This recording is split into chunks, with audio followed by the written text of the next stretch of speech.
যে কারো বাসায় রাষ্ট্রদূতরা যেতে পারেন, নিশ্চয়ই যেতে পারেন, কিন্তু একযোগে তিনজন নিশ্চয়ই উপদেষ্টা শুধুমাত্র চা খেতে যান নাই। উনি তো রিফাইন্ড আওয়ামী লীগের না, কারণ শেখ হাসিনার সর্বশেষ যে মন্ত্রিসভা, সেই মন্ত্রিসভাতে উনি ছিলেন। ওই মন্ত্রিসভার কোনো সদস্যকে আমি রিফাইন্ড মনে করি না। নিক্সন চৌধুরী, ফরিদপুরের ভাঙার সাবেক এমপি, তিনি বলছেন যে আগামী 7ই ডিসেম্বর শেখ হাসিনা দেশে ফিরছেন, এরকম একটা বার্তা। এগুলো বলে লাভ নাই। শেখ হাসিনা একা কিছু করতে পারবেন কিনা তারই কোনো নিশ্চয়তা নাই। আবার পুরো গোষ্ঠী একসঙ্গে আইতেছে যে আমরা আসিতেছি, আর আপনাদের জন্য আমরা ফুলে মালানে বসে আছি না। যা কাম কুকাম করছেন, ফুপুরে তো আপনি ডুবাইছেন, ডুবাই নিয়ে আবার ফুপু ফুপু করতেছেন। এই সময় তো ফুপু টুপু চলবে না ভাই। এনসিপি নেতারা, একদম শীর্ষ নেতা নাহিদ ইসলাম থেকে শুরু করে সাজিদ আলম, তারা বলছেন উপদেষ্টারা সেফ এক্সিট করছেন। একটা বক্তব্য, রাশেদের বক্তব্য গণ অধিকার পরিষদে শোনা যাচ্ছে, মানে গুজব শুনছেন বা তিনি বলছেন যে 5 জন উপদেষ্টা শেখ হাসিনার সাথে যোগাযোগ আছে, সেফ এক্সিট কথাটা সেখানেও আলোচনায় আসছে। বিএনপির আবার অন্য ধান্দা আছে। বিএনপির ধান্দা হলো কোনো মতে তাইলে নাইলে করে খালি ইলেকশনটা হইলেই হয়। ওনারা ওটার জন্য অনেক কিছু ছাড় দিতেছে, একটার পর একটা ছাড় দিচ্ছে না। একদম তো তেলের মানে বালতি নিয়ে গেছিল নিউ ইয়র্কে, যে বলে আসছে উনি নাকি ইউনুসের মধ্যে খেয়ে জিয়াউর রহমানের প্রতিচ্ছবি দেখতে পান।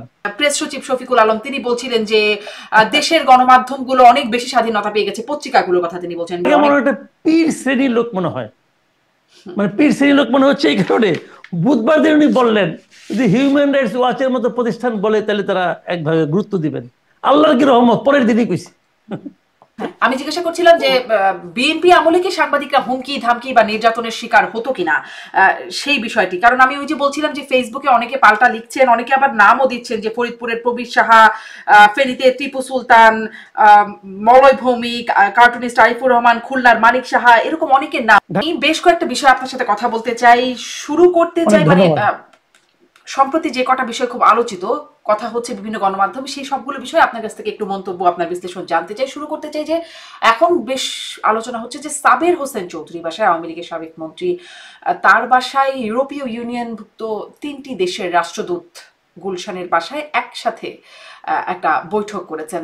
পররাষ্ট্র উপদেষ্টাকে ওই বিষয়ে জিজ্ঞাসা করা হয়েছিল, তিনি বলছেন যে যে কারো বাসায় রাষ্ট্রদূতরা যেতে পারেন, নিশ্চয়ই যেতে পারেন, কিন্তু একযোগে 3 জন নিশ্চয়ই উপদেষ্টা শুধুমাত্র চা খেতে যান নাই। কিসের আলামত মনে হয়?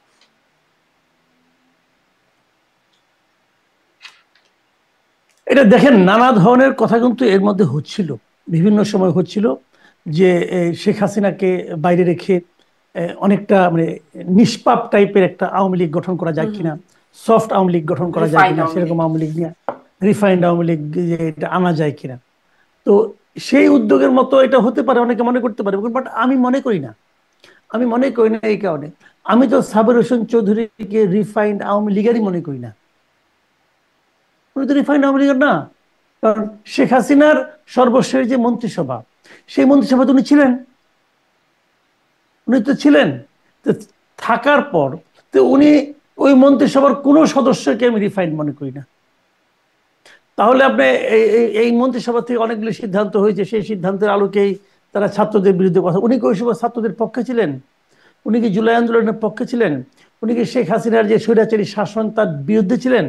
উনি বিরুদ্ধে থাকলে পরে উনি তো মন্ত্রী হতে পারতেন না। মন্ত্রী শেখ হাসিনার আমলে শেখ হাসিনার ক্যাবিনেটের মন্ত্রী হতে পারা না পারা বিষয়টা নির্ভর করেছে কিসের উপর? ওনার প্রতি, ওনার সিদ্ধান্ত সমূহের প্রতি আনুগত্যের উপর। যারা নিঃশর্ত আনুগত্য প্রকাশ করতে পেরেছেন কেবল তারাই ওনার মন্ত্রিসভার সদস্য হয়েছেন। সেরকম সদস্য তো সাবের হোসেন চৌধুরী ছিলেন, ফুল মিনিস্টার ছিলেন। কাজেই ওনাকে দিয়ে রিফাইন্ড আওয়ামী লীগ কিভাবে হবে? তবে হ্যাঁ, ওনার জাতীয় এবং আন্তর্জাতিক ক্ষেত্রে ওনার লবিং খুব স্ট্রং, এটা আমরা দেখেছি। এটা দেখেছি এই কারণে যে এইবার মনে করেন আওয়ামী লীগ সরকারের অনেক মন্ত্রীদের কিন্তু জেল হয়েছে, তারা এখনো জেলে আছেন। অনেকের তদন্তও হয় নাই, জেলে আছেন, মামলা হয়েছে তো এখনো জেলে আছেন, বিচার কাজও সেভাবে শুরু হয়নি, আছেন জেলে। উনি তো সবচেয়ে দ্রুততার সঙ্গে এবং বিস্ময়কর ভঙ্গিতে উনি জামিন পেয়ে গেছেন, একই সঙ্গে একই দিনে একাধিক মামলায়। তার মানে কি বোঝা যাচ্ছে ওনার লবিং খুব স্ট্রং। এবং সেইভাবে ওনার সঙ্গে এরা কেন দেখা করতে গেলেন, এই যদি এই প্রশ্নটা করেন তাহলে মনে করি এইগুলো যে দেশগুলি গিয়েছে এগুলো খুব সিগনিফিকেন্ট কোনো কান্ট্রি না। নরওয়ে, ফিনল্যান্ড, ডেনমার্ক আমারই কিছু না। এই দেশগুলো খুব ভূমিকা রাখে ইউরোপিয়ান ইউনিয়নে, আমি জানি না, রাখতে পারে। এবং খোদ ইউরোপিয়ান ইউনিয়নেও খুব একটা আমাদের এখানে খুব একটা বিষয় কিনা আমি জানি না। তো তাদের যাওয়াতে আমাদের জাতীয় রাজনীতিতে বিরাট কোনো পরিবর্তনের ইঙ্গিত বয়ে নিয়ে আসবে আমি এটা মনে করি না। উনি এক সময় ওই যে কি কি পার্লামেন্টের কি কি একটা কমিটি টমিটি আছে ইন্টারন্যাশনাল, সেটা উনি বোধহয় সভাপতি না সেক্রেটারি ছিলেন। হয়তো সেই বিষয়টা, সেই যোগাযোগটা কাজ করতে পারে। হয়তো ওনারা নিজে থেকে গেছেন, দেখ এটা হতে পারে, এটা আলোচনার বিষয় হতে পারে। আবার এটা রাজনীতি হতেও পারে, আমি কিন্তু একদম উড়িয়ে দিচ্ছি না, হতেও পারে। বাট আমি এটা কনফার্ম না, আমি বলতে পারবো না। এবং ওরা এর মাধ্যমে যদি রাজনীতি হয়ও, ধরা যাক আমি যদি মনে করি ওনার ভাবে কিছু একটা, এই দেশগুলো কিছু একটা করতে চায় আওয়ামী লীগের ফিরে আসার ক্ষেত্রে, যদি সেটা হয়, তাহলে আমি মনে করি এটা খুব প্রপার ওয়ে হচ্ছে না, মানে এটা খুব মানে আপনার মানে ভালো পদ্ধতি না, যে ওনাকে নিয়ে ওনাকে সামনে এনে একটা রিফাইন আওয়ামী লীগ করা, এটা আমার কাছে অতটা লজিক্যাল মনে হয় না। জি জি, রিফাইন্ড আওয়ামী লীগ এই প্রসঙ্গটা তার মানে না, কিন্তু তাহলে আসলে কি থাকতে পারে, কেন বৈঠক করতে পারেন, এরকম একটা বিষয় তো আলোচনা হচ্ছে। সাথে সাথে একটা ভিডিও দেখলাম, জানি না ভিডিওটার সত্যতা কতটা, নিক্সন চৌধুরী ফরিদপুরের ভাঙার সাবেক এমপি, তিনি বলছেন যে আগামী 7ই ডিসেম্বর শেখ হাসিনা দেশে ফিরছেন, এরকম একটা বার্তা। এবং 15 তারিখ তিনি ভাষণ দেবেন জাতির উদ্দেশ্যে, কয়েকজন বিদেশি নেতা থাকবেন, এরকম একটা বক্তব্য তাকে দিতে শোনা যাচ্ছে।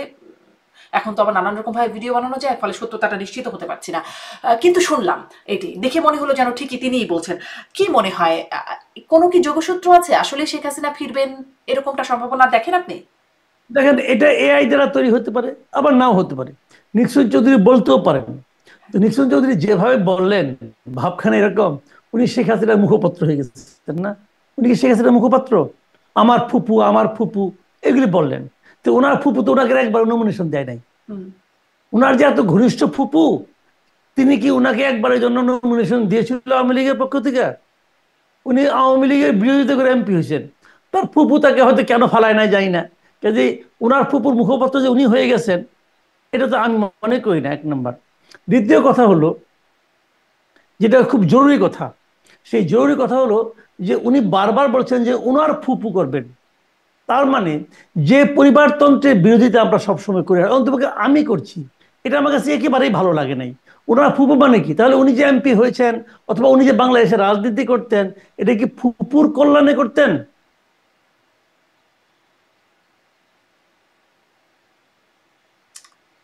কানেকশনটা আটকে গেল। আদর্শ কোথায়? আওয়ামী আদর্শ, যেটা আওয়ামী লীগ তো আদর্শের উপর ভিত্তি করে দলটা গড়ে উঠেছিল, তাই না?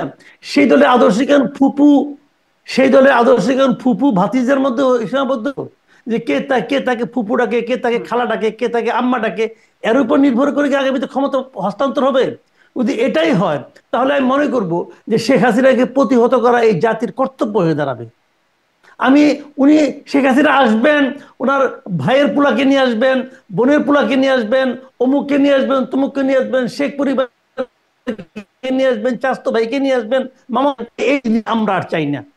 বহু দেখছি ওনার কোনো আত্মীয় এই দেশের জন্য কোনো উপকারী ছিল না, কোনো একজন আত্মীয় না।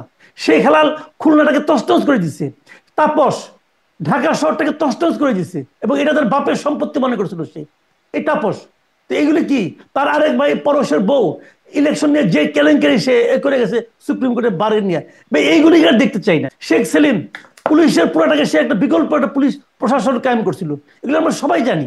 ভাই এইগুলি আমরা আর চাই না, এগুলো বলে লাভ নাই। শেখ হাসিনা একা কিছু করতে পারবেন কিনা তারই কোনো নিশ্চয়তা নাই। আবার পুরো গোষ্ঠী একসঙ্গে আইতেছে যে আমরা আসিতেছি, আর আপনাদের জন্য আমরা ফুলে মালিনে বসে আছি না? যা কাম কুকাম করছেন, ফুপুরে তো আপনি ডুবাইছেন, ডুবাই নিয়ে আবার ফুপু ফুপু করতেছেন। এই সময় তো ফুপু টুপু চলবে না ভাই, পরিষ্কার কথা। এই দেশের একজন নাগরিক হিসেবে এটা আমার জি, আপনি বলছেন পরিবারতন্ত্রের যে গন্ধটা খুবই, আপনি যেটাতে খুবই বিরক্তি প্রকাশ করছেন, সেটিরই আবার সেটাও দেখতে পাচ্ছেন। কিন্তু বিষয়টা যেটা, যে এই যে একটা সুনির্দিষ্ট বার্তা, 7ই ডিসেম্বর ফিরবেন, এই মাসের 15 তারিখে জাতির উদ্দেশ্যে ভাষণ দেবেন, বিদেশি নেতারা অনেকে সেখানে উপস্থিত থাকবেন। আবার এদিকে আমরা শুনতে পাচ্ছি আমাদের দেশের সক্রিয় রাজনীতিকদের মধ্যে এনসিপি নেতারা, একদম শীর্ষ নেতা নাহিদ ইসলাম থেকে শুরু করে সাজিদ আলম, তারা বলছেন উপদেষ্টারা সেফ এক্সিট করছেন। একটা বক্তব্য, রাশেদের বক্তব্য গণ অধিকার পরিষদে শোনা যাচ্ছে, মানে গুজব শুনছেন, বা তিনি বলছেন যে 5 জন উপদেষ্টা শেখ হাসিনার সাথে যোগাযোগ আছে, সেফ এক্সিট কথাটা সেখানেও আলোচনায় আসছে। মানে শেখ হাসিনা ফিরছেন, উপদেষ্টারা সেফ এক্সিট খুঁজছেন, এরকম কি কোনো মানে সমীকরণ চলছে নাকি?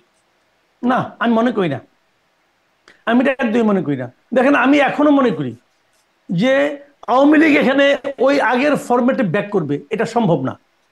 এটা হলো আমার নিজস্ব অভিমত। কাজেই শেখ হাসিনার কাছে সেফ এক্সিট এই উপদেশ তারা খুঁজবে, এটাও আমি মনে করি না। সেফ এক্সিট বলতে এখানে অন্য কিছু বোঝানো হয়েছে। আমি যেটা মনে করি, আমি যেভাবে ভাবি, সে ভাবনা এরকম যে দেখেন ফেব্রুয়ারিতে তো ইলেকশন হয়ে যাবে, ইলেকশনের পর কেউ না কেউ তো ক্ষমতায় আসবে। যদি ইলেকশন হয়, আমি এটাকে ধরে নিচ্ছি ইলেকশন হবে, যদি কেউ না কেউ ক্ষমতায় আসে, সেইখানে যারা ক্ষমতায় আসবে তারা এসে হয়তো এই উপদেষ্টা পরিষদের মধ্যে যদি কেউ কোনো ধরনের অনিয়ম করে, দুর্নীতি করে, কোনো ধরনের এমন কিছু করে যা নাকি তার করা উচিত ছিল না, যেটা আইনের চোখে অপরাধ, যদি এরকম কেউ করে এবং করেছে করেছে কোনো সন্দেহ নাই, যদি কেউ করে, তারা যেন সরাসরি বিচারের মুখোমুখি না হয়ে দেশ ছেড়ে পালিয়ে যেতে পারে, অথবা দেশে থাকলেও তাকে যেন বিচারের মুখোমুখি না করা হয়, এই ধরনের একটা প্রক্রিয়া চলতে পারে। আমি কেন বলি চলতে পারে, আপনি মনে করেন এটা কিন্তু নাহিদ ইসলামই প্রথম বলে নাই। এই সেফ এক্সিটের কথাটা প্রথম আমরা শুনছিলাম আজকে থেকে মাস দুয়েক আগে একটা সেমিনারে, ওই সেমিনারে আমিও ছিলাম। ওই সেমিনারে মিস্টার দেবপ্রিয় ভট্টাচার্য উনি কিন্তু বলছিলেন এই সরকারের এখন সেফ এক্সিট খোঁজা উচিত, কিভাবে তারা যাবে। তখন এটা নিয়ে অনেক কথাবার্তা হয়েছিল, অনেকে বলেছিল ওনার মতো লোক এটা কেন বললেন, এটা কোনো ইঙ্গিত আছে নাকি নাই, এগুলো নিয়ে অনেক কথাবার্তা হয়েছিল। তারপরে আমরা শুনলাম ধরেন ওই পাশাপাশি সময়ে একটা আপনার ওই অ্যাডমিনিস্ট্রেটিভ ক্যাডারের একটা মানে প্রশাসনিক যারা কর্মকর্তা আছে, তাদের একটা অনুষ্ঠানে একজন সাবেক সচিব, যিনি এক সময় বেগম খালেদা জিয়ার মেবি এপিএস অথবা পিএস, সেই ভদ্রলোক বলেছিলেন যে 8 জন উপদেষ্টার দুর্নীতির গোয়েন্দা রিপোর্ট ওনার কাছে আছে। এবং যখন উনি এই কথাটা বলেন, তখন এখানে উপস্থিত ছিলেন প্রশাসন ক্যাডারের অনেক বর্তমান এবং সাবেক কর্মকর্তারা। তারা সবাই হাততালি দিয়ে ওনাকে অভিনন্দন জানিয়েছিলেন যে এরকম একটা সত্য কথা উনি বলেছেন। বলার পরে কিন্তু ধীরে ধীরে ওনার উপর কি হলো জানি না, এরপরে অনেক দিন চলে গেছে, ওই 8 জনের গোয়েন্দা রিপোর্ট আমরা দেখতে পাইনি। 8 জনের গোয়েন্দা রিপোর্ট উনি দুদককেও দেননি। 8 জনের কোনো 8 জন উপদেষ্টার কোনো কিছু শাস্তিমূলক ব্যবস্থাও হয়নি, কোনো কথা হয়নি। আমার মনে হয়েছিল তখন, আমি যখন মনে করি, আমার যেটা ধারণা আর কি, ওনার কাছে 8 জনের গোয়েন্দা রিপোর্ট ছিল, থাকার পরে তারা করেছে, পরে হয় ধমক খেয়ে অথবা মাল খেয়ে উনি চুপ হয়ে গেছেন। মালও খাইতে পারেন কিন্তু টাকা পয়সা খাইতে পারেন, হয়তো 8 জন উনি ব্ল্যাকমেল করেছেন এবং 8 জনই ওনাকে বিপুল অঙ্কের টাকা দিয়েছেন, এই টাকা নিয়ে উনি চুপ হয়ে গেছেন। তা না হলে দেখেন একটা কথা আমি বলি, এই দেশের জন্য ইম্পর্টেন্ট কি, একজন উপদেষ্টা নাকি দেশটা? দেশটা তো, দুর্নীতি করলে দুর্নীতির জন্য ক্ষতিগ্রস্ত কে হয়? দেশ হয়। কিন্তু যারা খেয়াল করেছিলেন তো নিশ্চয়ই যে সে সময় বিএনপি কিন্তু তার কথাকে ওন করে নাই, বরং বলছেন সেটা তার ব্যক্তিগত বিষয়, এরকম একটা বিষয় আসছে। তাহলে বিএনপি ধরা হচ্ছে যে সামনে ক্ষমতায় আসবে, তাই তো? মানে পরিসংখ্যান থেকে শুরু করে সব যাবতীয় ধারণা তাই বলছে। তাহলে কি বিএনপির কাছ থেকে সেফ এক্সিট খুঁজছেন উপদেষ্টারা? এর মানে যাদের কথা বলা হচ্ছে, আমি তো তাই মনে করি, যদি বিএনপি ক্ষমতায় আসে তাহলে বিএনপির কাছে খুঁজতেছে। কারা হইতে পারেন তারা? মানে বিএনপির কাছ থেকে সেফ এক্সিট খোঁজা উপদেষ্টারা কারা হতে পারে, যেহেতু কোনো নাম উল্লেখ করছে না নাহিদ ইসলাম? না, নাম উল্লেখ যারা জানে তারাই উল্লেখ করেন নাই, আর আমরা তো অত তথ্য প্রমাণ সহ জানি না, আমি কেন নাম উল্লেখ করে বিপদে পড়বো? আমি তো জানি না। কিন্তু ওই লোক যে বলে নাই, ওটা তো বিএনপি তাকে ওন করে নাই, বিএনপি ওন করার তো কোনো দরকার নাই, সে তো বিএনপিকে তথ্য দেয় নাই, সে পার্সোনালি জানছে, পার্সোনালি বলছে। একজন ব্যক্তি যখন বলে সেটাই গিয়ে উড়াই দিবেন? উড়াই দিব না তো, আমি তো উড়াই দিব না, কারণ সে তো আমার মতো এলেবেলে লোক না ভাই, সে তো একজন সাবেক সচিব, সে ঢাকা অফিসার্স ক্লাবের সভাপতি, সে আমার মতো লোক না তো ভাই, যে রাস্তার লোক, ফুটপাতের লোক তো না সে। বিএনপি করে নাই, কিন্তু সে ব্যক্তি পর্যায়ে যদি আমার কাছে এরকম তথ্য থাকে, যদি আমার কাছে যদি ডকুমেন্ট থাকে কোনো উপদেষ্টার বিরুদ্ধে, আমি তো এটা নিয়ে ওপেন বলবো, আমি দুদককে দিব, প্রেস কনফারেন্স করবো, আমি সবই করবো। কিন্তু উনি করেন নাই কেন? তার মানে উনি হয় ওখান থেকে ব্ল্যাকমেল, আমার ধারণা ব্ল্যাকমেল করেছেন, এবং উনি উপদেষ্টাদের কাছ থেকে বিপুল অঙ্কের টাকা মেরে চুপচাপ বসে আছেন। এই লোকগুলি খারাপ, এই লোকগুলি খারাপ। এবং ওই একইভাবে আমি নাহিদ ইসলামকে বলবো, বিএনপি তো দায়িত্ব নিল না, যদি এরকম হয়ে থাকে যে উপদেষ্টারা এত দুর্নীতি করছে। সে তো বিএনপির কেউ না, সে তার দায়িত্ব বিএনপি নিবে কেন? সে তো বিএনপির কেউ না, সে একজন সাবেক সচিব, সে বিএনপির কি? সে তো বিএনপির কেউ না, তো বিএনপি তার দায়িত্ব নিতে যাবে কেন? বিএনপি নাই না, এখন বিএনপির আবার অন্য ধান্দা আছে।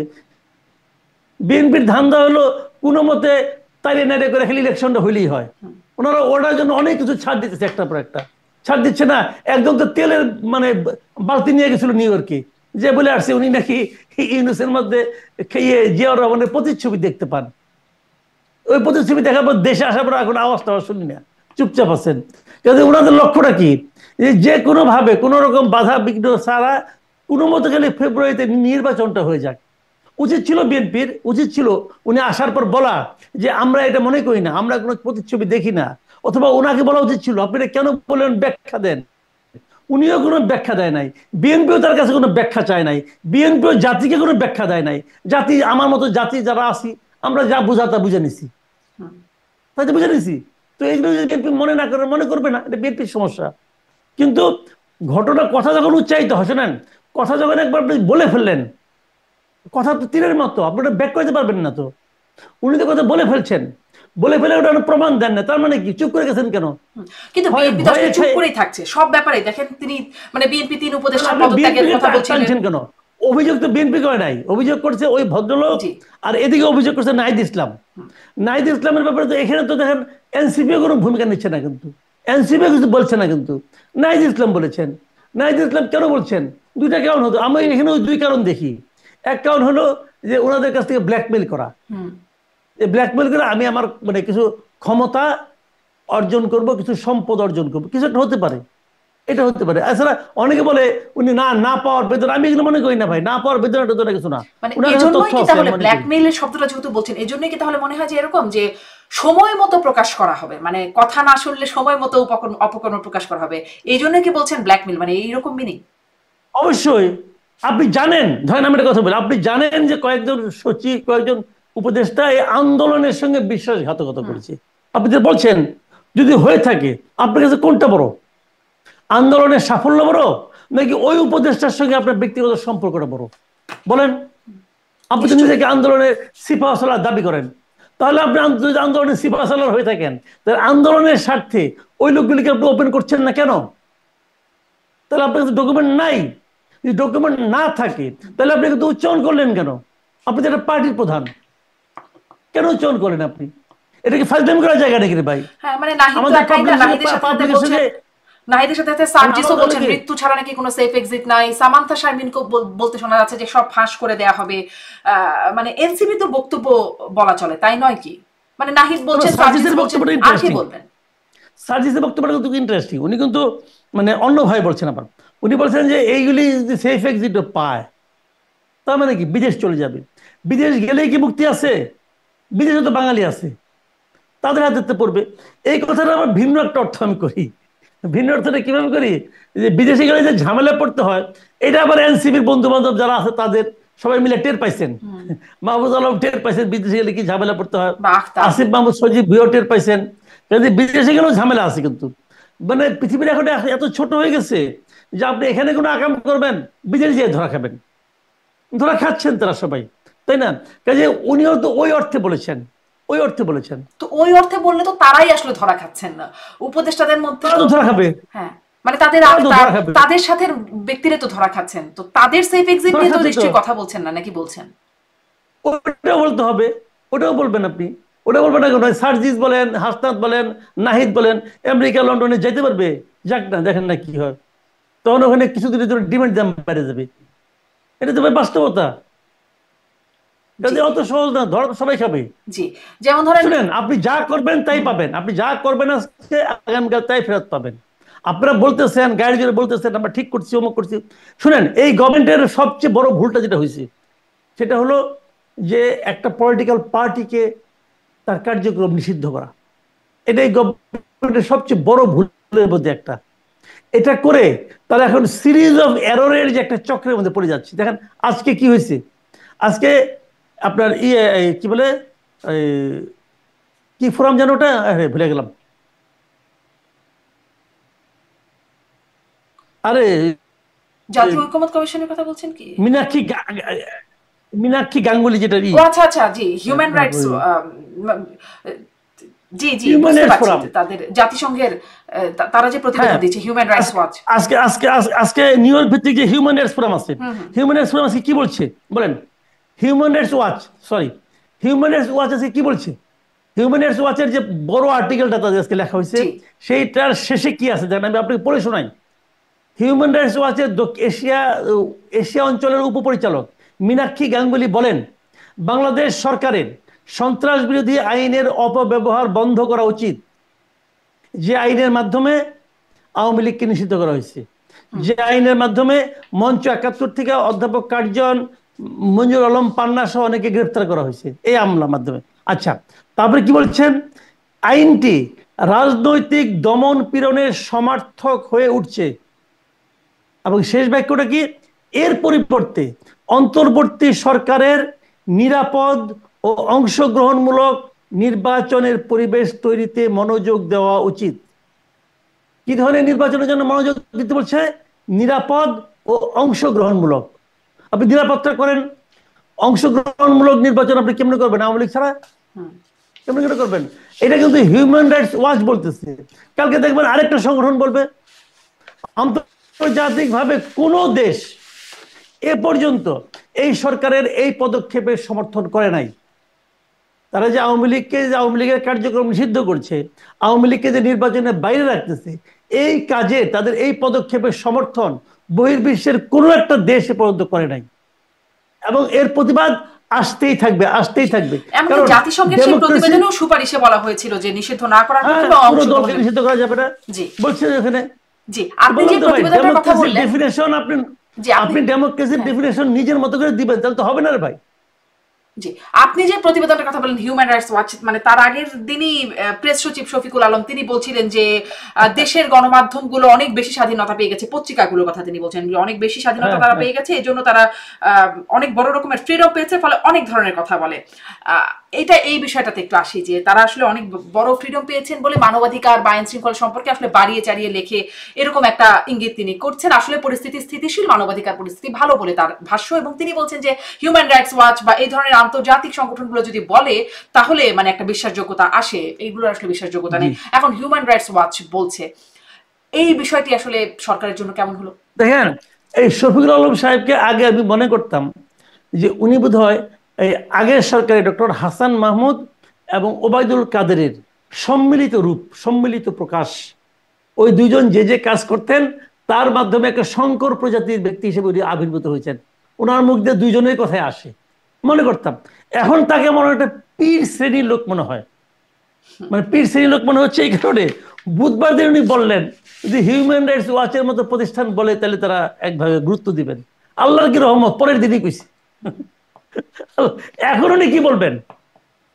এখন উনি কি বলবেন? এই হিউম্যান রাইটস ওয়াচ যে তাদের সরকারকে ধুয়ে দিল এবং এখানে যে বলল যে তারা এই সরকারের মধ্যে হাসিনা সরকারের ছায়া দেখতে পাচ্ছে, তারা যে বললো আপনারা যদি এই কাজগুলি করেন তাহলে লোকে বলবে আগের সরকারের মতোই তো হচ্ছে, এই যে কথাগুলি বললো, এখন আমার ওই পীর সাহেব কি বলবেন? ওনার কথা তো ভুলে গেছে, পরের দিনই গেছি মানে 24 ঘন্টা পার হতে পারে নাই ভাই। এখন উনি কি বলবেন এটা শোনার আমার খুব আগ্রহ। উনি তো মহাজ্ঞানী মানুষ, বলুক না, জবাব দেয়। এখন এখন বলবে ওই হাসান মাহমুদের মতো বলবে যে এরা সব, আগে হাসান মাহমুদ বলতো না যে বিএনপি জামাতের টাকা খেয়ে তারা করতেছে, এখন এরা বলবে আওয়ামী লীগের টাকা খেয়ে করতেছে, এগুলি বলবে। তো হইল কি, সরকারে যারা যায়, যেই মুহূর্তে কেউ ক্ষমতায় যায় সেই মুহূর্তে তার মধ্যেকার মিনিমাম যে লজিকটা থাকে, মিনিমাম যে যুক্তিবোধ থাকে, সেটার সঙ্গে সঙ্গে মরে যায়, এবং তারা ওই দালালি বলেন, মোসাহেবি বলেন এবং গোয়ার তুমি বলেন, এটাই হয়ে দাঁড়ায় তাদের একমাত্র উপাদান, এবং ওটার উপর ভর করে তারা চলে। জি এখন কিন্তু তিনি যে বলছেন গণমাধ্যমগুলো নাকি এখন মানে পত্রিকাগুলো অনেক বেশি স্বাধীনতা পেয়ে গেছে, এইটা একটু আপনার কাছ থেকে শুনতে চাই। পত্রিকাগুলোকে আসলেই এখন অনেক বেশি স্বাধীনতা পেয়ে গেছে? এটার বিশ্লেষণের সাথে সাথে ওটাও শুনবো, যদি স্বাধীনতা পেয়ে যায় তাহলে ওই আখের গোছাচ্ছেন উপদেষ্টারা, যেটি নাহিদ ইসলাম বলছেন, সেই বিষয়গুলো কোথায় আসছে না কেন?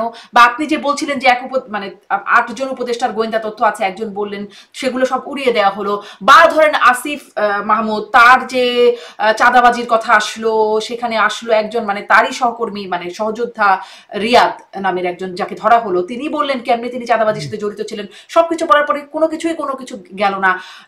মানে গণমাধ্যমগুলো কি আসলেই বেশি স্বাধীনতা ভোগ করছে? করলে এগুলো কেন আসছে না সামনে? শুনেন, গণমাধ্যমের স্বাধীনতাটা এটা বহুত পিকুলিয়ার একটা বিষয়। আপনি নিজেও গণমাধ্যমে অনেকদিন ছিলেন, বাংলাদেশে, এখনো বাইরে থেকে করছেন কাজগুলো, আপনি এগুলি সব জানেন। আমি তবু আপনাকে বলি, আমাদের গণমাধ্যম স্থায়ীভাবে পঙ্গু হয়ে গেছে, একদম স্থায়ীভাবে পঙ্গু হয়ে গেছে। আপনি দেখবেন মাঝে মাঝে দেখবেন যে কিছু পোষা পাখি আছে, খাঁচার মধ্যে পাখি পালে, টিয়া পাখি, আমাদের বাড়িতে একটা ছিল দেখতাম। সেই টিয়া পাখিটা অনেকদিন পরে না একদিন ওর দরজাটা খুলে দেওয়া হয়, খাঁচার মুখটা, সে আর যায় না কোথাও, সে যে গাছে উঠতে হবে ভুলে গেছে সে, না উঠতে উঠতে ওরা ভুলে যায় পাখি। তো আমাদের গণমাধ্যম হচ্ছে এরকম জিনিস। আমাদের গণমাধ্যম, আমি মনে করি আমাদের গণমাধ্যম মানে এটা একদম ভাবে কি বলবো এটাকে, আমি আগেও বহুবার বলেছিলাম, এটা বিকৃত হয়ে গেছে। বিকৃত বলতে আমি দুইটা শব্দ বলছি, একটা কয় রিকার্ড দিয়ে, একটা কয় রফলা ঋষিকার দিয়ে, দুইভাবেই এটা বিকৃত হয়ে গেছে, বিক্রি হয়ে গেছে এবং হয়ে গেছে। তো এটা যে কারণে তারা পারে না। আমাদের মিডিয়ার মতো এত হতাশাব্যঞ্জক অবস্থানে আর কোনো পেশা আছে কিনা আমি জানি না। আপনি দেখবেন আওয়ামী লীগ সরকার চলে গেছে, সবচেয়ে আগে পরিবর্তন হয়েছে কি, সবচেয়ে আগে চট দখলের মতো করে কি দখল হয়েছে, মিডিয়াগুলি দখল হয়েছে। আপনি যে মিডিয়ায় ছিলেন সেই মিডিয়ার প্রধানের পদটা দখল হয়ে গেছে, আগের জন চলে গেছেন, পরের জন এসে যে আসছেন অন্য পার্টি থেকে আসছেন, বিএনপি থেকে আসছেন। অন্য অন্য মিডিয়াগুলো প্রত্যেকটা মিডিয়ার প্রধান দেখেন চেঞ্জ হয়ে গেছে। যারা আসছে তারা কি আসলে অধিকতর যোগ্য ব্যক্তি? না, তাদের মূল পরিচয় হলো তারা একটা রাজনৈতিক দলের কেয়ারফে আসছেন, যে যেভাবে পারছেন ঢুকছেন। তো এই মিডিয়াগুলো ধরেন আগে আওয়ামী লীগের মিডিয়া ছিল, ধরেন আওয়ামী লীগের লিডাররা, আওয়ামী লীগের মোসাহেবরা মিডিয়াগুলির মাতবরি করতো, তারা মিডিয়ার পলিসি মেকার ছিল, তারা আওয়ামী লীগের পক্ষে থাকতো। তখন স্বাধীনতা বলতে কি, তারা যেটা বলতো ওইটাই স্বাধীনতার মানে, তারা তো মনে করতো তারা খুব স্বাধীন। এখনকার যারা মিডিয়া আছে এরাও স্বাধীন, এরা এই সরকারের অধীনে স্বাধীন, তারা বিএনপির অধীনে স্বাধীন, তারা জামাতের অধীনে স্বাধীন। এটা হলো কি, কথাটা কেমন জানেন, একটা কথা বলি আপনি, যেমন একজন বলল যে তোমরা সবাই আমার অধীনে আছো এবং আমার অধীনে তোমরা সবাই স্বাধীন। বুঝতে পারছেন? প্রথমত আপনি মেনে নেবেন আপনি ওনার অধীনে আছেন, তারপরে আপনি স্বাধীন। তো কতটুকু স্বাধীন আপনি পাবেন? তো ওই জিনিসটাই হচ্ছে আমাদের বর্তমান মিডিয়াগুলো। আপনার প্রেস সেক্রেটারি যে কথাটা বলেছেন, ওনার কথাগুলো অর্থ হয় না, এটা একটা অর্থহীন কথা। উনি আগে একসময় উনি টকশো করতেন এবং টকশোতে যাইতেন, ওনার সঙ্গে একজন থাকতো, থাকার পর উনি পরে একসময় দেখলেন যে বহুত ঝামেলা হয়ে যায়, কারণ যার সঙ্গে যার সহ আলোচক এমন এমন প্রশ্ন করে সে উত্তর দিতে পারে, দেখছি আমি।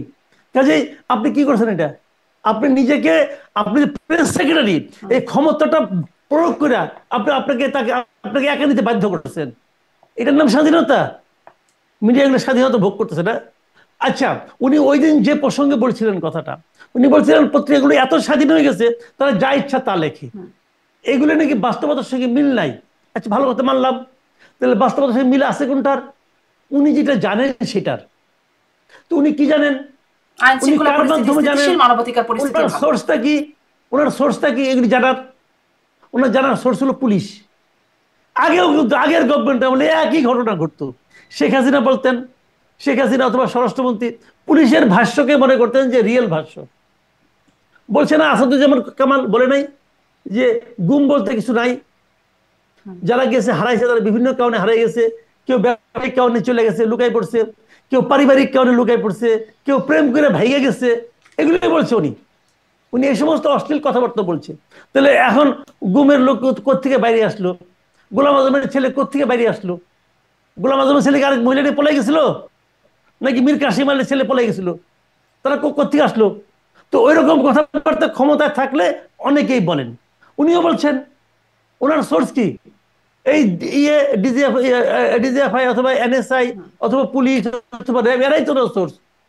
এই সোর্সগুলিকে উনি সংবাদ মাধ্যমের চেয়ে বেশি বিশ্বাস করতেছেন, অথচ এই ভদ্রলোক নিজে এক সময় সংবাদ মাধ্যমে চাকরি করতেন, তিনি নিজে সাংবাদিক। এইটা হয়। জি, আমি আসলে আপনার কাছে এখন একটু সাংবাদিকতার বা গণমাধ্যমেরই একটা মানে কম্পারেটিভ বিশ্লেষণ যদি জানতে চাই, কারণ বিএনপির ভারপ্রাপ্ত চেয়ারপারসন তারেক রহমান তিনি যে সাক্ষাৎ দিয়েছেন সেখানেও তার কাছে প্রশ্ন ছিল যে গণমাধ্যমের স্বাধীনতার সামনে আপনারা আসলে আপনারা নিশ্চিত করবেন কিনা। তিনি বলছেন যে তিনি আসলে বেশ এই বিষয়ে পুরো উত্তরটাই তিনি দিচ্ছেন যে বিএনপির সময় নির্যাতন হতো না, বিএনপির সময় মানে গণমাধ্যম বা সাংবাদিকদের হুমকি ধামকি দেওয়া হতো না।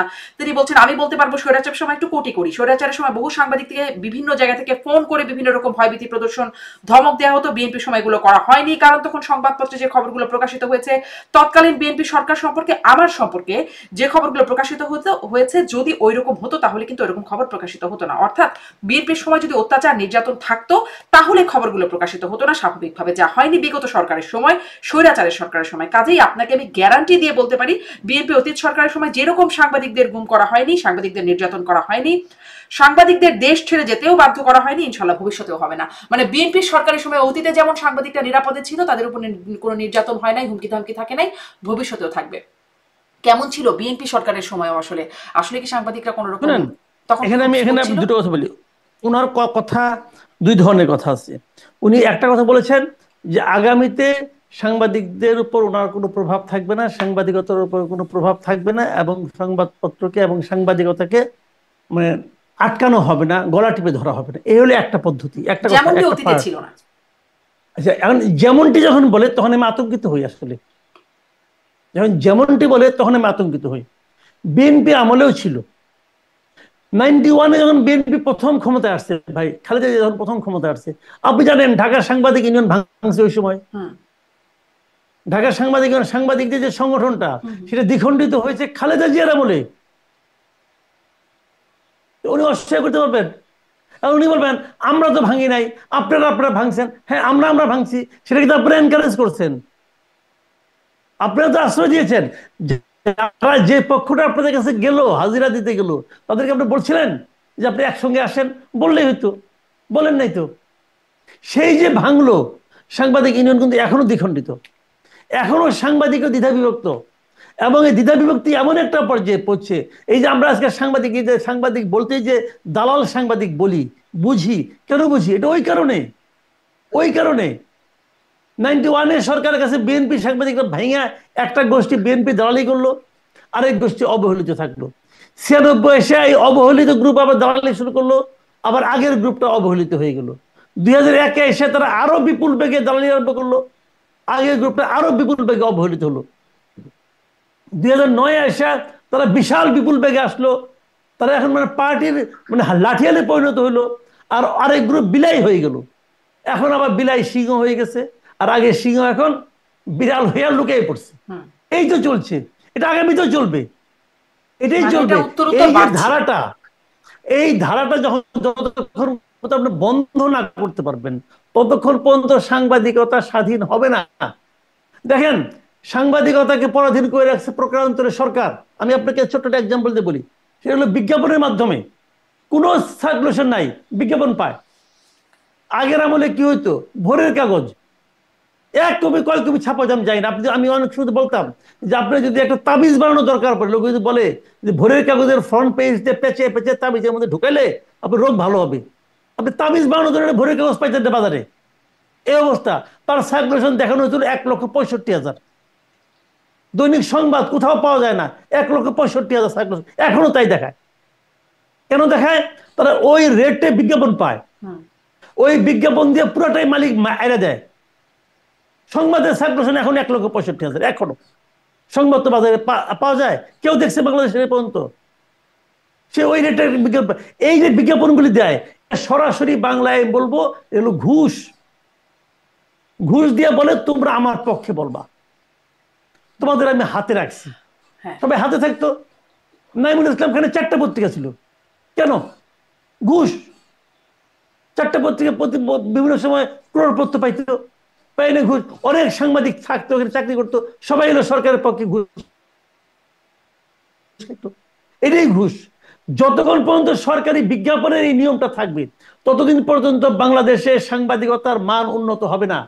ততদিন পর্যন্ত এই আন্ডারগ্রাউন্ড জার্নালিজম চলবে, ততদিন পর্যন্ত এইরকম সাংবাদিকরা সরকারের কাছে নতজানু থাকবে। জি, এটাই তাহলে বাংলাদেশের তাহলে নিয়তি। আপনি বলছেন যে সেই 91 সালে তখনই আসলে মূল বিভক্তিটা শুরু, কিন্তু সাংবাদিকদের উপর নির্যাতন, নিপীড়ন, হুমকি ধামকি বা গোয়েন্দা সংস্থাদের মাধ্যমে প্রেসার দেওয়া, এই বিষয়গুলো কি আসলে তখন ছিল? কারণ আমি বিভিন্ন সাংবাদিকরা তারপরে দেখছি যে ফেসবুকে লিখছেন এটা আসলে মিথ্যা কথা, তিনি কেউ কেউ লিখছেন তাকে নিজেকে তুলে নেওয়া হয়েছে, ডিজিএফআই তাকে প্রেসার দিয়েছে, আহ, তাকে রিমান্ডে নেওয়া হয়েছে, তিনি বিদেশে চলে যেতে বাধ্য হয়েছেন, এরকম কয়েকজনের লেখা দেখছিলাম ফেসবুকে, তারপরে পাল্টা পোস্ট করছেন আর কি তারেক রহমানের পক্ষে। লেখা থাকতে এরকম কি আসলে পারে। পরিস্থিতি ছিল? শুনেন, আমি বলি আসলে এটা পার্সন টু, এটা শোনেন আমি বলি, এটা হলো পার্সন টু পার্সন ভ্যারি করে। ভ্যারি করে কেন? আমি আপনাকে একটা ছোট্ট এক্সাম্পল দিয়ে বলি, তাহলে হবে। কোভিডের আমি জিজ্ঞাসা করছিলাম যে বিএনপি আমলে কি সাংবাদিকরা হুমকি ধামকি বা নির্যাতনের শিকার হতো কিনা, সেই বিষয়টি। কারণ আমি ওই যে বলছিলাম যে ফেসবুকে অনেকে পাল্টা লিখছেন, অনেকে আবার নামও দিচ্ছেন, যে ফরিদপুরের প্রবীর সাহা, ফেনীতে টিপু সুলতান, মলয় ভৌমিক, কার্টুনিস্ট আরিফুর রহমান, খুলনার মানিক সাহা, এরকম অনেকের নাম অনেক দিচ্ছেন, হুমায়ুন কবির বালু, এরকম অনেকের নাম আসলে তুলে দিচ্ছেন যে যারা নির্যাতনের শিকার হয়েছেন। অনেকে বলছেন আরএসএফ সহ বিভিন্ন আন্তর্জাতিক যারা আসলে সাংবাদিকতা নিয়ে, মান নিয়ে বা সাংবাদিকদের নিরাপত্তা নিয়ে প্রতিবেদন করে, জরিপ করে, তাদের পরিসংখ্যান দিচ্ছেন যে এই সময় থেকে এই সময় এতজন সাংবাদিক নিহত হয়েছে, নির্যাতনের শিকার হয়েছে, হুমকি ধামকির শিকার হয়েছে বা নিরাপত্তাহীনতার শিকার হয়েছে। আসলে পরিস্থিতিটা কি এরকম ছিল নাকি না, অনেকেই আসলে সেই সময়টা মনে করতে পারি না আমরা। দেখেন, এই সবগুলি কি আওয়ামী লীগ আমলে হয়েছে না সবগুলি বিএনপি আমলে হয়েছে?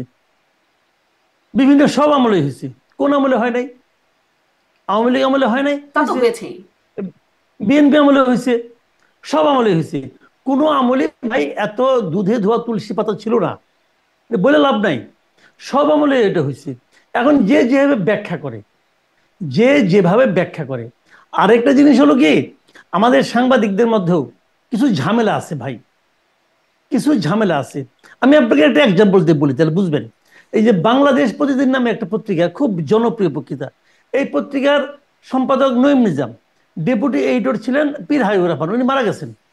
পীর হাবিবুর রহমান কোভিডের সময় ওনাদের সঙ্গে, ওনাদের বসুন্ধরার সঙ্গে কিছু একটা সমস্যা হলো সরকারের, স্বাস্থ্য মন্ত্রণালয় নিয়ে যুদ্ধ শুনেছি, ওনারা একটা হাসপাতাল করতে চেয়েছিল বসুন্ধরা, সেটা অনুমতি পায় না, কি কি জিনিস ঝামেলা হয়েছিল। দেখলাম যে বাংলাদেশ প্রতিদিনে প্রথম পৃষ্ঠায় স্বাস্থ্য বিভাগ, স্বাস্থ্য খাতের অনিয়ম নিয়ে ধারাবাহিক লেখা ছাপা হওয়া আরম্ভ হলো। তার দুই দিন না 3 দিন ছাপা হলো। তারপরে দেখলাম সরকার নঈম নিজাম এবং পীর হাবিবুর রহমানের ব্যাংক হিসাব তলব করলো। খেয়াল কল, কিন্তু যেদিন ব্যাংক হিসাব তলব করলো তারপর দিন দিয়ে রিপোর্ট বন্ধ। কেন ভাই? ঘটনাটা কি? আপনি রিপোর্ট করছেন, রিপোর্ট হবে, আপনাদের ব্যাংক হিসাব তলব করছে, প্রবলেমটা কি? আমার তো ব্যাংক হিসাব তলব করলাম, খুশি হই, খুশি হয়ে ঠিক আছে ভাই, একটা তাহলে হিসাবটা তো আমি পাইলাম, আমার কোথায় কোথায় কি কি টাকা পয়সা আছে, গভর্নমেন্ট আমার এই একটা হিসাব করে দিল, খারাপ কি? আমি তো খুশি। তো তাদের ব্যাংক হিসাব তলব করার সঙ্গে সঙ্গে রিপোর্ট কেন বন্ধ? এবং রিপোর্ট যখন বন্ধ, তখন ব্যাংক হিসাব নিয়ে এখন আলোচনাও নাই। তো এরকম ঘটনা ভাই অনেক হয়েছে বাংলাদেশে, হচ্ছেও। যে আমিও কিছু করি, তোমার নিয়ে কিছু বলতে গেলে তুমি আবার আমারটা ধরে টান দাও, আমি আবার তোমারটা দিয়ে টান দেই, এই টানাটানিতে উভয়ই লাভবান হই। এগুলি কারা করে? সাংবাদিকরাই তো করে। এরাই কিন্তু টোটাল সাংবাদিক কমিউনিটির বদনাম করে দিছে। আমাদের সাংবাদিকরা ব্যাংকের মালিক হয়, ইন্স্যুরেন্সের মালিক হয়, হয় নাই? আপনি দেখেন নাই? আমি নাম ধরে বললাম না, আপনি তো নিজেও জানেন হয়েছে না। তারা কেন ভাই করতে আসেন? সাংবাদিকতা ওটাই করেন, ওটাই করেন। আর যদি ইন্স্যুরেন্সের মালিক হন তাহলে ওটাই যান, এখান থেকে সরেন, ওখানে যান। কারণ আপনি যখন একটা ইন্স্যুরেন্সের মালিক হবেন তখন কি হবো, আপনার মিডিয়াতে ওই ইন্স্যুরেন্সের বিরুদ্ধে কোনো রিপোর্ট হবে না। আজকাল তো আমার ব্যাংকার্সদের একটা অ্যাসোসিয়েশন আছে, ইন্স্যুরেন্সের একটা অ্যাসোসিয়েশন আছে, তাহলে তো কোনো রিপোর্ট হবে না কোনোটারই। তো এইগুলি এখন সব মিলে, সব ধান্দাবাজি টান্দাবাজি সব মিলে একাকার হয়ে গেছে। এর মধ্যে বৈশা আমি আপনার আশা করতেছি যে পবিত্র সাংবাদিকতা হবে, ভাই এটা হবে না। এটা এই আশায় ক্ষান্ত দেন। তাহলে তাহলে আসলে জনাব তারেক রহমান যে আশ্বাস দিচ্ছেন যে বিএনপি ক্ষমতায় আসলে গণমাধ্যম স্বাধীনতা পাবে বা মত প্রকাশের স্বাধীনতা থাকবে, সেই আশাটা কি করতে পারছেন না? আমি করতে পারছি না তা বলবো না। উনি যখন বলেছেন, আমি মনে করি ওনার একটা সদিচ্ছা আছে। আমার ধারণা, কেন মনে করি আমি সেটাও বলি। উনি দীর্ঘ 17 বছর ধরে ভাই একটা উন্নত দেশে থাকেন, এমন একটা দেশে থাকেন যে দেশে জার্নালিজমের যে ফ্রিডমটা সেটা আছে, উনি এটা দেখে দেখে অভ্যস্ত। হয়তো উনি সেরকম চান, এবং ওনার সঙ্গে আমার সঙ্গে একবার কথা হয়েছিল। উনি একবার, আমি যখন অসুস্থ ছিলাম তখন উনি একবার আমাকে ফোন করেছিলেন। এটা অনেকেই জানি, যা হোক করেছিলেন। এটা অনেকে আবার অনেক রকম কথাও বলে, যাক সেটা অন্য কথা। তো তখন ওনাকে আমি এই কথাটাই বলেছিলাম, নানা কথা প্রসঙ্গে আমি এই কথাটা বলেছিলাম ওনাকে, ভাই আপনার কাছে আমি কিছু চাই না, আপনার কাছে আমি একটা জিনিস চাই, যে আপনি যখন ক্ষমতা, যদি আপনার ক্ষমতায় আসেন, প্লিজ আমাকে কথা বলতে দিন, আমার কথাটা বলাটা থামায়েন না। আমি আমার মতো, আপনাদের কাছে আমার কারো কাছে কিছু চাওয়ার নাই ভাই। আমি একজন সাংবাদিক হিসেবে তিনি এইটুকু আপনাকে আশ্বস্ত আমার করেছেন? চাহিদা উনি আশ্বস্ত করেছিলেন। উনি বলেছিলেন আপনি অবশ্যই বলবেন, আপনাকে কেউ থামাবে না, আপনি যেভাবে বলছেন এভাবেই বলবেন। এবং সেটা যদি আমার বিপক্ষেও যায়, আপনি এখনো আমার বিপক্ষে অনেক কিছু বলেন, তখন যদি বিপক্ষেও যায় তাও আপনি বলবেন, জি, কারণ আমি আশ্বস্ত চাই আসলে আপনি বললে পরে। জি, আশ্বস্ত আসলে মনে হয় মোস্তফা তখন হতে পারতাম আমরা, যে অতীতে যা হয়েছে সেরকমটি আর হবে না, এটি যদি শুনতে পেতাম তাহলে হয়তো বেশি আশ্বস্ত হতাম। বড় ওইটা মানে উনি এর কি বদলে মনে যদি করে বলছেন এখন আমি বলা জানি হচ্ছে না। যেমনটি হয়েছে তেমনটি হবে আর কি সামনে, তখন তো আসলে একটু ভয় লাগে। তখন একটু ভয় লাগে, তখন একটু ভয় লাগে। তখন একটু, যদি আমাদের অনুষ্ঠান দেখেন, ওনাকে আমি বলছি যে তখন ভাই আগের সঙ্গে তুলনা করেন না, আপনি আপনার মতো করেন। ওনার প্রতি আমার অনুরোধ যে আগে যেরকম করেছি ওরকম ওটা বলেন না, বরঞ্চ আপনি বলেন যে আমি যদি দায়িত্বে আসি, যদি আমি ক্ষমতায় আসি, যদি আমার দল ক্ষমতায় আসে, তাহলে আগামীতে আপনারা নিজেদের মতো করে কথা বলতে পারবেন, স্বাধীনভাবে কথা বলতে পারবেন। এটা যদি বলেন তাহলে আমি খুব খুশি হব। যাক, তিনি যেহেতু ব্যক্তিগতভাবে আপনাকে ফোন করে অন্তত আশ্বস্ত করেছেন, একটা আশ্বাসের জায়গা মনে হয় অন্তত যে আপনি আমি পেয়েছেন। বিশ্বাস করছি এটা, জি, আমি বিশ্বাস করছি ওনার কথা। অন্তত আপনি পেয়েছেন, বাকিরা সবাই পাচ্ছে কিনা জানি না। তিনি আসলে তার সাক্ষাৎকারে আরো প্রসঙ্গ, তার সাক্ষাৎকারটি বেশ প্রশংসিতই হচ্ছে আসলে। তিনি বেশ মার্জিত জি পরিশীলিত ভাবে তিনি কথা বলেছেন। তিনি যেখানে আওয়ামী লীগ প্রসঙ্গে বলছেন যে তিনি তার ভাইকে রেখে এসেছিলেন, তার মাকে রেখে এসেছিলেন, সুস্থ মাকে রেখে এসেছিলেন, মা অসুস্থ, বেশ আবেগী একটা অবস্থা তৈরি হয়েছে। তিনি বলছেন যে ঘর রেখে এসেছিলেন, সেই ঘরটি নেই। বেগম জিয়া, তার মায়ের উপর শারীরিক মানসিক নির্যাতন করা হয়েছে। এবং তিনি একটা জায়গা থেকে কোট করি, আমি আমার পরিবারের যে কাহিনী আপনাদের সামনে তুলে ধরলাম, এটিকে আপনারা কাহিনী বলুন বা সংগ্রাম বলুন, যেটাই বলুন না কেন, এটি শুধু আমার কাহিনী না বা আমার পরিবারের কাহিনী না। এরকম কাহিনী বাংলাদেশের শত না হাজার হাজার পরিবারের, যে পরিবারের বাবা, যে পরিবারের ভাই, যে পরিবারের স্বামী তার ঘর বাড়ি ধ্বংস করে দেওয়া হয়েছে, হ্যান্ডকাফ পরা অবস্থায় হাসপাতালের বারান্দায় মারা গিয়েছে, তা না হলে হ্যান্ডকাফ পরা অবস্থায় জেলের ভেতরে মারা গেছে, সহায় সম্পত্তি ধ্বংস করে দেওয়া হয়েছে। এই সকল অন্যায়, এই সকল হত্যা, এই সকল নির্যাতনের জন্য যারা দায়ী, যারা এসবের হুকুম দিয়েছে, তাদের প্রত্যেকের বিচার হতে হবে। এটা প্রতিশোধের কোনো বিষয় নয়, এটা ন্যায়ের কথা। এই একই রকম কথা কি আওয়ামী লীগ কদিন পরে বলতে পারবে কিনা? কারণ কদিন আগেই সাবেক শিল্পমন্ত্রী নুরুল মজিদ হুমায়ুন, তিনি হ্যান্ডকাফ পরা অবস্থায় তার ছবি দেখা গেল যে হাসপাতালে যখন মৃত্যু একদম সন্নিকটে, আইসিইউতেও আছেন যখন, তখনও তার হাতে হাত করা, যখন মারা গেছেন তখনও তার হাতে হাত করা, এই অবস্থা। বা তাদের ঘর বাড়ি ধ্বংসের খবর এখন আসছে। মানে এই কথাগুলো কদিন পরে আওয়ামী লীগই বলতে পারবে কিনা, যেটি তারেক রহমান এখন বলছেন। পারবে, পারবে না পারবে। যদি আপনি অবিচারের শিকার হন, কেন বলতে পারবেন না? পারবে। পার্থক্যটা হলো কি দেখেন, আমি তা আরেক রকমের প্রশংসা করি তো, এই দেখেন এই যে কথাগুলো আপনি পড়লেন, আপনি আরেকবার পড়েন মন দিয়া, পড়ার সময় চোখ বন্ধ করে থাকেন, দেখবেন আপনি, আপনার কাছে মনে হবে এটা বুঝি একটা লিখিত বক্তব্য দিচ্ছেন উনি। মানে এত গোছানো বক্তব্য, এত গোছানো, মানে আপনার মানে স্বতঃস্ফূর্ত ভাবে বলা, এটা কিন্তু কঠিন। এবং ওনার মধ্যে অনেক চেঞ্জ আসছে ভাই, এটা বলে লাভ নাই। এই যে বলছেন উনি, আমি পুরো অনুষ্ঠানে শুনছি, এখানে কিন্তু আমিত্বের প্রকাশ খুব কম, সব জায়গায় আমরা আমরা আমরা। এটা হলো গুরুত্বপূর্ণ, একটা পলিটিক্যাল লিডারের জন্য এটা হলো একটা গুরুত্বপূর্ণ বিষয়। দেখেন না, আজকে আপনি প্রথমে যে বললেন নিক্সন চৌধুরী আমার ফুপু, তার ফুপু। আরে বেটি বেটা, তুই বল যে দেশের নেতা, তুই বল যে আমার আওয়ামী লীগের নেত্রী, এইভাবে বলো তুমি ভাই, তোমার ফুপু। তুমি কে বাবা, তুমি কে? তুমি তো চোর, চোরের ফুপু আবার কি? তুমি কি ছিল? তুমি ছিল ডাকাত একটা। তুমি কি করছো তো আমি জানি, তুমি এবং তোমার ভাই যে কি করছো তো আমরা জানি ভাই, আমরা দেখি নাই? দেখছি তো। তো তুমি তোমার ফুপু বললে তোমার ফুপুরে তোমার গোত্রটাই না নামাচ্ছ কেন? এটা না, এটা নামানো ঠিক হবে না। তো এখন উনি কিন্তু তা বলেন নাই, উনি বলেছেন যে আমরা, এটা আমার কাহিনী বলছি, এটা আপনাকে, এটাকে আপনার কাহিনী মনে করেন না সংগ্রামী মনে করেন। দেখেন এটা কিন্তু বলছে সংগ্রাম হতে পারে, কাহিনীও হতে পারে। এইটাই হলো গিয়ে পার্থক্যটা। একটা হলো ব্যক্তিকেন্দ্রিকতা, যেমন ওনাকে বলা হয়েছে আপনার দলের প্রধানমন্ত্রী কি হবে, উনি কি জবাব দিচ্ছেন? দল যাকে ভালো মনে করে। উনি যদি বলতেন যে আমি হব, তাহলে দল খুব অখুশি হইতো, কেউ প্রতিবাদ করতো? করতো না তোর ভাই। এই যে পরিমিতি বোধটা, দিস ইজ ইম্পর্টেন্ট, ইম্পর্টেন্ট। ওনারও এই বেদনার কথা বলছেন, ভাইয়ের কথা বলছেন।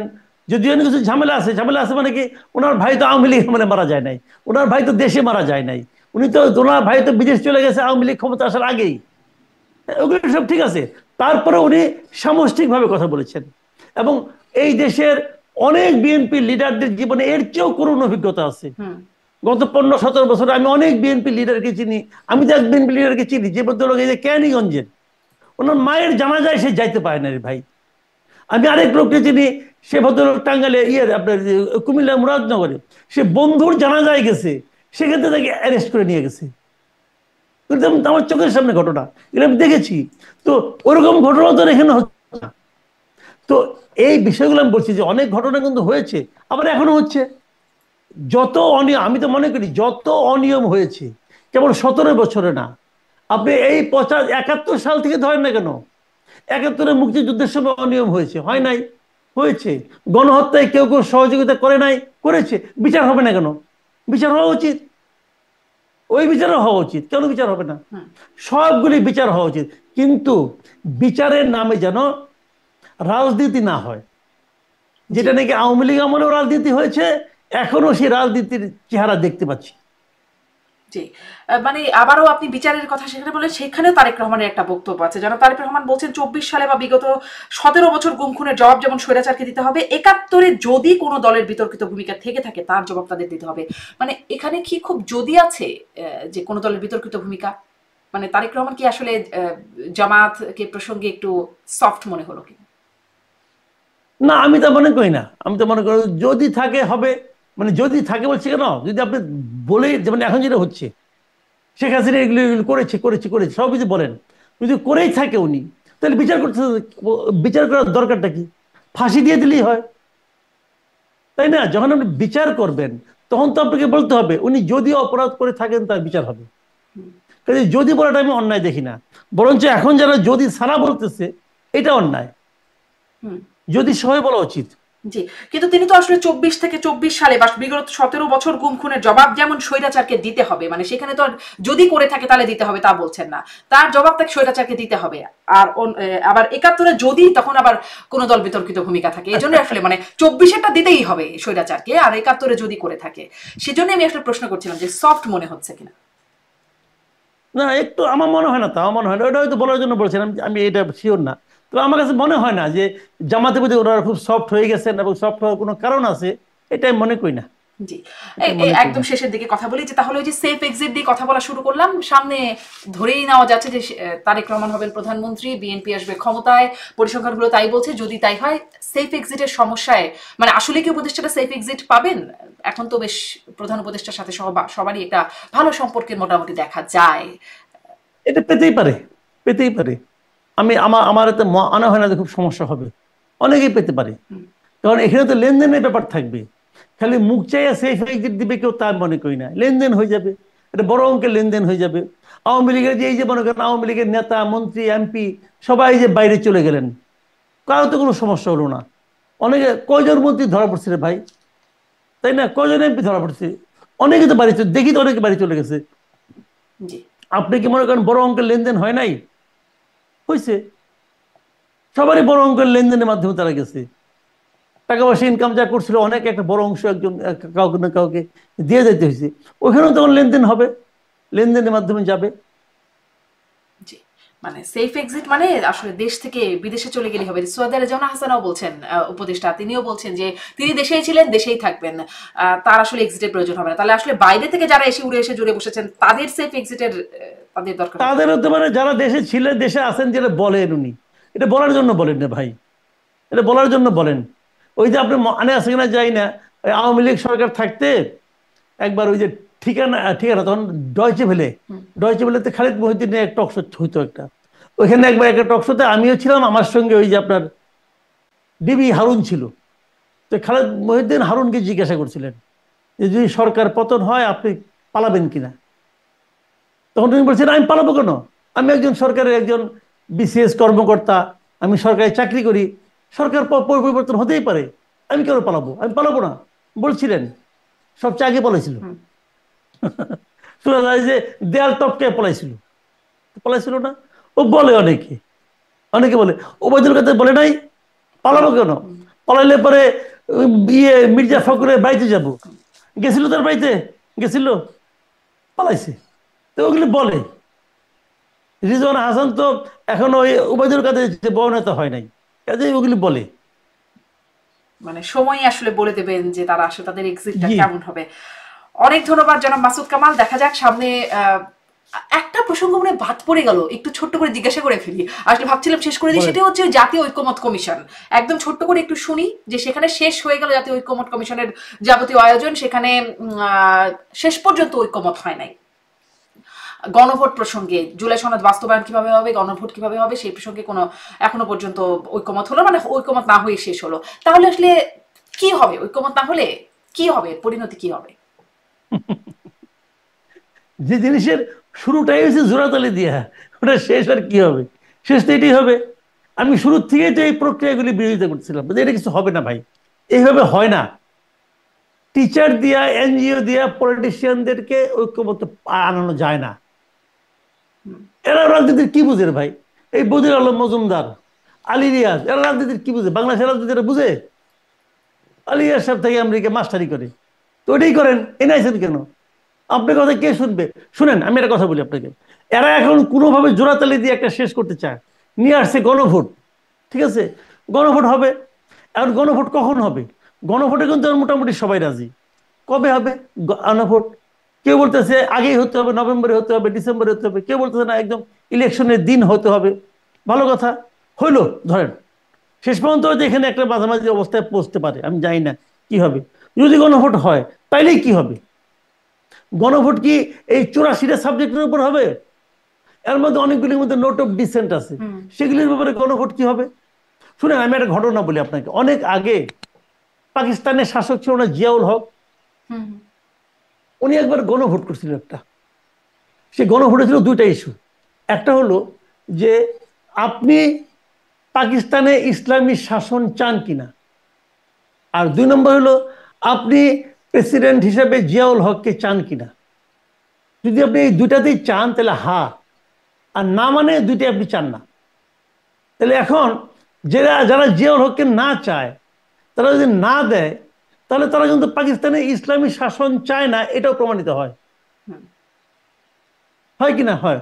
তাহলে এই দুইটা কি সম্পূরক?